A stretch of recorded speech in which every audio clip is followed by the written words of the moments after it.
the United States of Auradon, home to both heroes and villains, princes and princesses, the magnificent and the malevolent. Mal lightly placed her hands on the railing of her balcony, a proud smile on her face as she looked at the scenery in front of her. From where she stood, she could clearly see the outline of the Isle, free from the confinements of magical barriers and no longer rendered to solitude.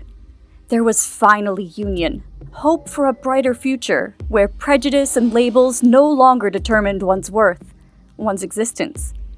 Yes, after many internal conflicts and doubts, she was still Mal, daughter of Maleficent and Hades. She was still a villain kid. But what was blood did not define her. She defined herself. People were willing to see that now. All villain kids who had once dreamed of a better life in Auradon, who had once been chained down by the mistakes of their parents, could now make that dream into a reality. Just thinking about it, how far they had all come, brought a smile to her face. "You seem happy." A familiar voice interrupted her train of thought, but the momentary interference was welcomed. She turned her head slightly to look at Ben, letting out a small hum of agreement. "Because I am." He stood next to her, joining her in bliss, eyes taking in the beauty of the landscape in front of him. "I'm glad." Ben glanced at her from the corner of his eye. "You deserve to be happy." She bumped shoulders with his. "You too, if it hadn't been for you." "If it hadn't been for all of us, you mean?" Mal sighed. A fond grin settled on her lips. "Well, I did help a little." They both laughed, smiles born out of endearment. A comfortable silence reigned over them as the new king and queen of Auradon looked over their nation. The progress the villain kids had fought for was in the making. Peace in Auradon, the Isle, finally awaited all of them. Mal couldn't be happier. Queen Narissa. Her name had once been revered, spoken of in great lengths by her subjects, until it was all ruined by that starry-eyed, gullible princess that had ruined her life. Once upon a time, she had ruled the throne of Andalasia. Powerful and respected, she had been the crown and jewel of her kingdom. Until all her plans had gone awry. Giselle's escape into the other world had ruined it all, and now, here she was, in the dark corners of the Isle of the Lost, brought back and imprisoned to serve a punishment worthy of her crime. It was fine, however, since her patience had proven resilient. The naive king and queen of Auradon had shattered the barrier. After so many years of meticulous plotting, the riotous waves of vengeance that simmered in the bottom of her stomach, it was finally time to make her move. Narissa stood in front of the Museum of Cultural History, an evil grin stretching her face. How silly, she thought, for the nobles of Auradon to house all their magic-woven artifacts in such a dim building for simple viewing. Didn't they know that those priceless items were meant to be used and, most surely, not looked at? The stars in the night sky seemed to quiver in fear as Narissa walked up the building steps. Marching in, a green smoke shadowed her every stride.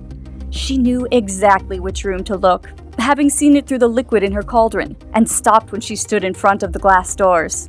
She could see 2 security guards watching the camera screens intently.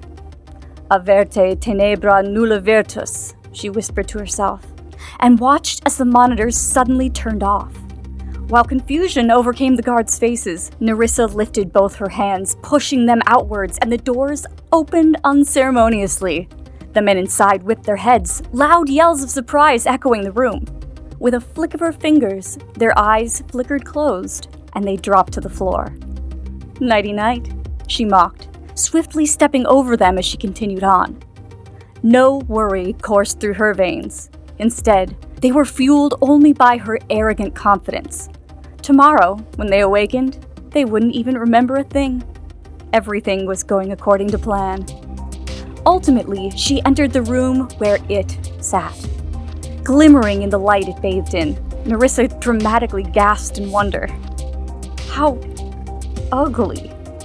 She held the sorcerer's hat in her hands. The design, the color, it was definitely not her style. Honestly, who would ever wear this? Sighing reluctantly, she raised it to eye level.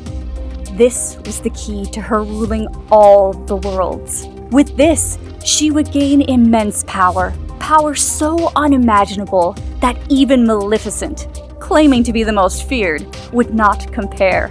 She would finally return to the throne, rightfully so. As her wicked laugh echoed the museum, she settled the hat on her head, and a blinding blue light marked the beginning of the end. The sorcerer's hat had been taken from the Museum of Cultural History in the middle of the night. No alarm, no camera footage, no witnesses. Even with the increased security that had been elevated after previous incidents. Yes, Mal and her friends had been responsible for one of these incidents, but nobody needed to know that. Someone had managed to rob one of the most dangerous artifacts in all of Auradon. The former queen and king, Belle and Beast, had been filled with dread at the news, and now, Ben had been forced to call a meeting to deliberate on the approach. The guards cannot recall anything from last night. There's a high likelihood they were spelled, Beast had declared, and Ben exhaled nervously, tense in his seat. If the sorcerer's hat has been taken, Ben, Belle implored her son worriedly.